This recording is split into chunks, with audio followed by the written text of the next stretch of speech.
నమస్కారం పిల్లలు. నేను బిందు.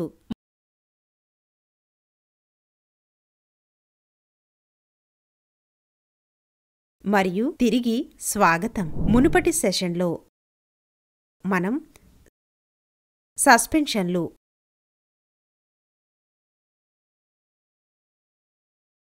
మరియు కొల్లాయిడ్ల గురించి తెలుసుకున్నాం. ఇక్కడ ఈ సెషన్లో మిశ్రమం నుండి వ్యక్తిగత భాగాలను వేరు చేయడానికి ఉపయోగించే విభజన పద్ధతుల గురించి మనం కొంత సమాచారాన్ని సేకరించబోతున్నాం.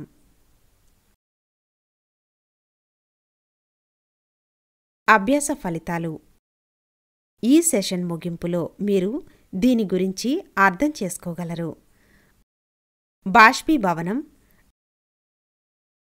ద్రావకం వెలికితీత, సెంట్రిఫ్యూగేషన్, సబ్లిమేషన్, పేపర్ క్రోమాటోగ్రఫీ, స్వేదనం, పాక్షిక స్వేదనం. కీలక పదాలు: బాష్పీభవనం ద్రవ నుండి ఆవిరి, ద్రావకం వెలికితీత వివిధ సాంద్రతలు కలిగిన ప్రత్యేక ద్రవం, సెంట్రిఫ్యూగేషన్ వివిధ సాంద్రతల ప్రత్యేక మిశ్రమాలు, సబ్లిమేషన్ ఘన నుండి నేరుగా ఆవిరి వరకు, పేపర్ క్రోమాటోగ్రఫీ మిశ్రమాన్ని వ్యక్తిగత అంశీభూతాలుగా వేరుచేయడం,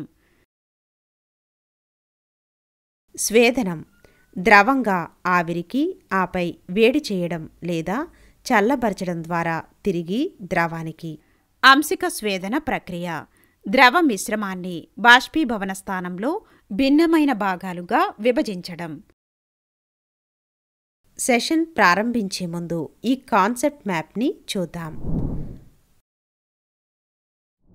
మన దైనందిన జీవితంలో ఉపయోగించే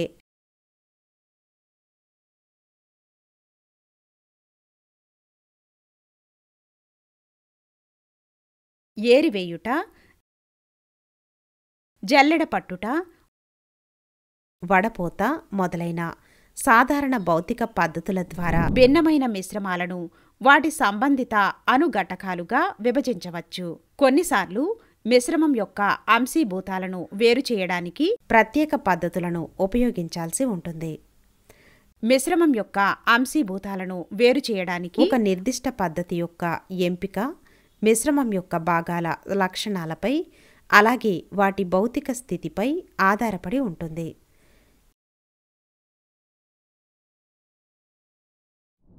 ఇక్కడ కొన్ని విభజన పద్ధతులను చూద్దాం. ద్రవాన్ని దాని మరిగే బిందువు కంటే తక్కువ ఉష్ణోగ్రత వద్ద ఆవిరిగా మార్చే దృగ్విషయాన్ని బాష్పీభవనం అంటారు. ఉదాహరణ: ఒక బీకర్ తీసుకుని దాని వాల్యూంలో సగం నీటితో నింపండి. బీకర్ నోటిపై వాచ్ గ్లాస్ ఉంచండి. వాచ్ గ్లాస్పై కొన్ని చుక్కల సిరా వేయండి.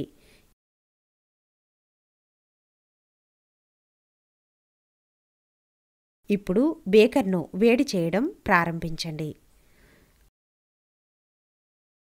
మనం నేరుగా సిరాను వేడి చేయకూడదనుకుంటున్నాము. వాచ్ గ్లాస్ నుండి బాష్పీభవనం జరుగుతున్నట్లు మీరు చూస్తారు.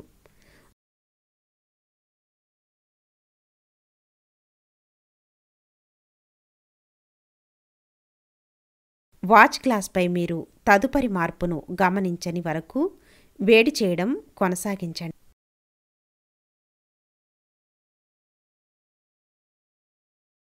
వాచ్ గ్లాస్లో నుండి నీరు ఆవిరైపోయినందున మరియు వాచ్ గ్లాస్పై అవశేషాలు ఉన్నాయని మనం కనుగొన్నాము.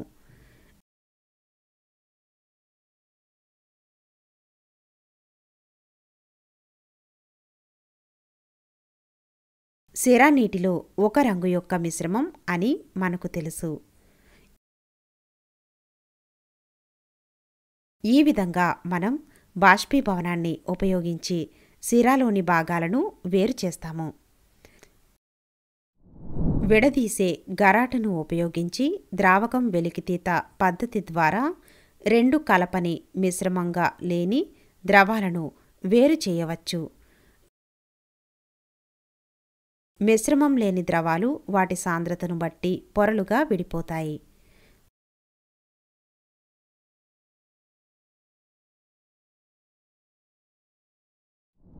ఉదాహరణ, వేరుచేసే గరాటును తీసుకుని అందులో కిరోసిన్ మరియు నీళ్ల మిశ్రమాన్ని పోయాలి. ఇది కొంత సమయం పాటు నిరాటంకంగా నిలబడనివ్వండి. తద్వారా కిరోసిన్ మరియు నీటి ప్రత్యేక పొరలు ఏర్పడతాయి. వేరుచేసే గరాటు యొక్క స్టాప్ కాక్ను తెరిచి దిగువ పొరను జాగ్రత్తగా పోయాలి.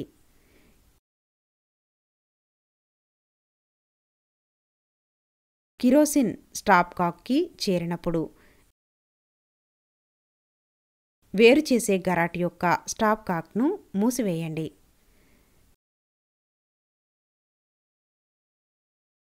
సెంట్రిఫ్యూగేషన్ అనేది ఒక ద్రవ ఘన మిశ్రమం నుండి సున్నితమైన కరగని ఘన పదార్థాలను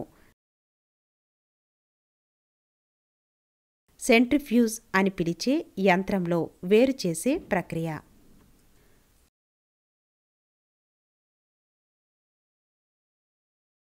అపకేంద్ర శక్తి ద్వారా తిప్పబడినప్పుడు అపకేంద్ర యంత్రం చాలా అధిక వేగంతో తిరుగుతుంది.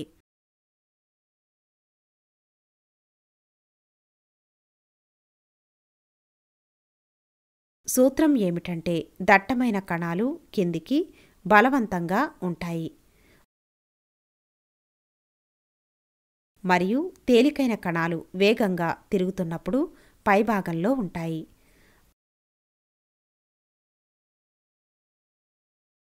పాల డైరీలలో పాల నుండి క్రీమ్ను వేరు చేయడానికి సెంట్రిఫ్యూగేషన్ ఉపయోగించబడుతుంది.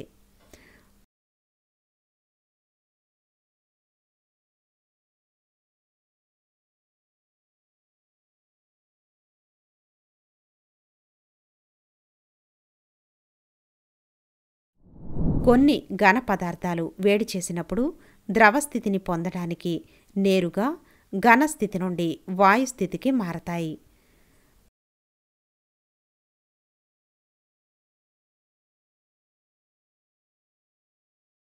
చల్లబడినప్పుడు ఆవిర్లు ఘన పదార్థాన్ని తిరిగి ఇస్తాయి.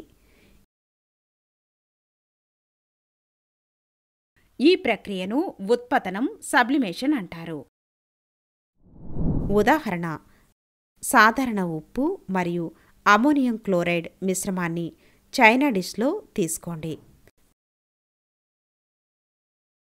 డిష్ను కప్పి ఉంచేంత పెద్ద గాజు గరాటు తీసుకోండి. గరాటు నోటిని దూదితో ప్లగ్ చేసి దానిని డిష్ పైకి తిప్పండి.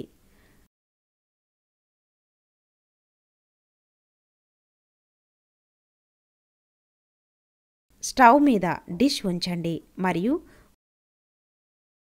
కొంత సమయం పాటు వేడి చేయండి మరియు గరాటు గోడలను గమనించండి.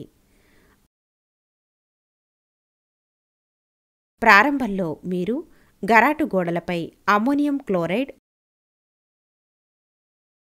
మరియు తర్వాత ఘనీభవించిన అమోనియం క్లోరైడ్ యొక్క ఆవిరిని కనుగొంటారు.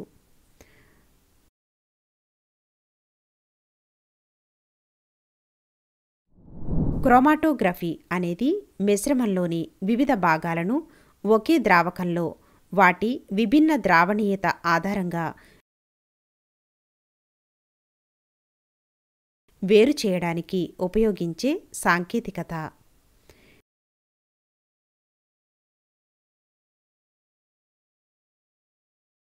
ఇది మిశ్రమాల కూర్పును నిర్ణయించడానికి ఉపయోగించబడుతుంది. ఉదాహరణ, ఫిల్టర్ పేపర్ యొక్క పలుచని స్ట్రిప్ తీసుకొని మార్కర్ని ఉపయోగించి ఫిల్టర్ పేపర్ దిగువన ఒక మందపాటి గీతను గీయండి.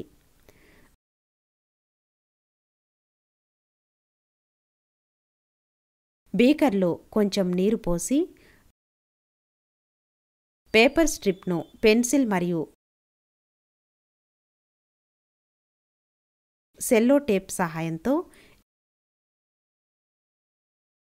నీటి ఉపరితలాన్ని తాకే విధంగా వేలాడదీయండి.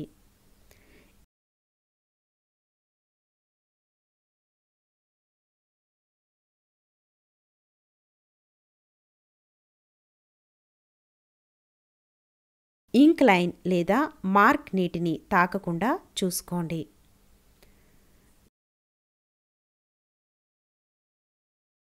నీటిని కాగితంపై 5 నిమిషాల పాటు తరలించడానికి అనుమతించండి. ఆపై నీటి నుండి స్ట్రిప్ను తీసివేసి ఆరనివ్వండి.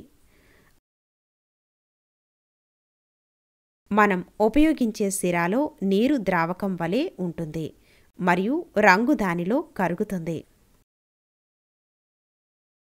ఫిల్టర్ పేపర్పై నీరు పెరగడంతో అది డై పార్టికల్స్ను కూడా తీసుకుంటుంది.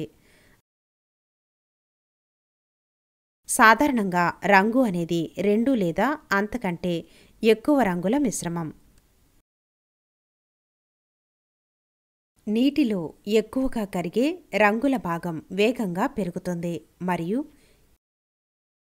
ఈ విధంగా రంగులు వేరు చేయబడతాయి.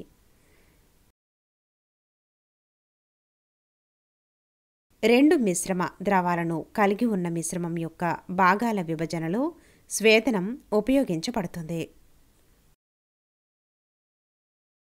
కానీ రెండు ద్రవాల బాష్పీభవన ఉష్ణోగ్రతలలో పెద్ద వ్యత్యాసం ఉండాలి. ఉదాహరణ, అసిటోన్ మరియు నీటిని వాటి మిశ్రమం నుండి వేరు చేయడానికి ప్రయత్నిద్దాం. మిశ్రమాన్ని డిస్టిలేషన్ ఫ్లాస్క్లో తీసుకోండి. దానిని థర్మామీటర్తో అమర్చండి మరియు నిలబడటానికి బిగించండి.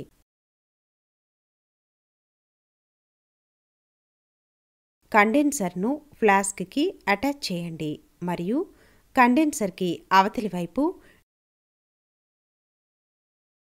డిస్టిలేట్ సేకరించడానికి బీకర్ను ఉంచండి. థర్మామీటర్ వద్ద నిశితంగా గమనిస్తూ మిశ్రమాన్ని నెమ్మదిగా వేడి చేయండి. అసిటోన్ ఆవిరవుతుంది, కండెన్సర్లో ఘనీభవిస్తుంది మరియు కండెన్సర్ అవుట్లెట్ నుండి సేకరించవచ్చు. స్వేదనం ఫ్లాస్క్లో నీరు మిగిలి ఉంటుంది. బాష్పీభవన ఉష్ణోగ్రతలలో తేడా 25 డిగ్రీల సెంటీగ్రేడ్ కంటే తక్కువగా ఉండే 2 లేదా అంతకంటే ఎక్కువ మిశ్రమ ద్రవాలను వేరు చేయడానికి అంశిక స్వేదన ప్రక్రియ ఉపయోగించబడుతుంది.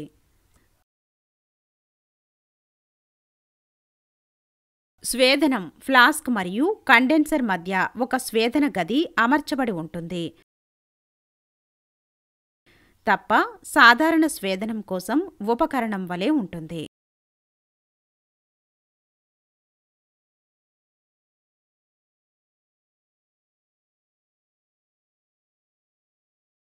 ఒక సాధారణ భిన్నమైన కాలం అనేది గాజు పూసలతో ప్యాక్ చేయబడిన ట్యూబ్. పూసలు ఆవిరిని చల్లబరచడానికి మరియు పదే పదే ఘనీభవించడానికి గరిష్ట ఉపరితలం వైశాల్యాన్ని అందిస్తాయి. గాలి ఒక సజాతీయ మిశ్రమం మరియు అంశిక స్వేదన ప్రక్రియ ద్వారా దాని భాగాలుగా వేరు చేయవచ్చు. ఉదాహరణ, మనకు గాలి నుండి ఆక్సిజన్ వాయువు కావాలంటే మనం గాలిలో ఉన్న అన్ని ఇతర వాయువులను వేరు చేయాలి. గాలి పీడనం పెంచుతూ గాలిని సంపీడ్యం చెయ్యాలి మరియు తరువాత ఉష్ణోగ్రతను తగ్గించి చల్లబరచాలి. ఈ ద్రవ రూపంలో గాలి అంశిక స్వేదనం గదిలో నెమ్మదిగా వేడెక్కడానికి అనుమతించబడుతుంది. ఇక్కడ వాయువులు వాటి మరిగే స్థానాలను బట్టి వేర్వేరు ఎత్తులలో వేరు చేయబడతాయి.